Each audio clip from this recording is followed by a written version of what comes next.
Hello mga momshi! Gusto kong i-share sa inyo itong napakagandang initan ng milk ni baby dito. Nabili ko to dito sa online mga mi. Ang ganda kasi meron na siyang mga, ayan, manual niya.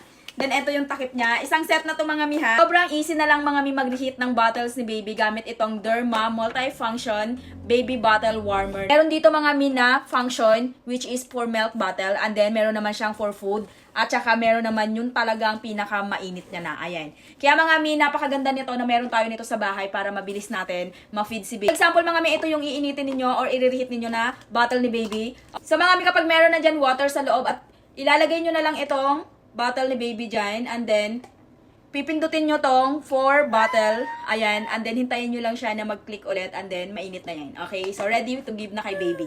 Ganyan lang kadali mga mi mag-reheat ng pagkain at saka ng milk bottle ni baby. Kung pagkain naman mi, dito nyo siya ilalagay and then ilalagay nyo siya dito sa loob. Kaya kung gusto nyo pong magkaroon itong bottle warmer from Derma mga mi, ilalagay ko po ang link nito sa yellow basket. Kung saan mabibili kaya, check out na!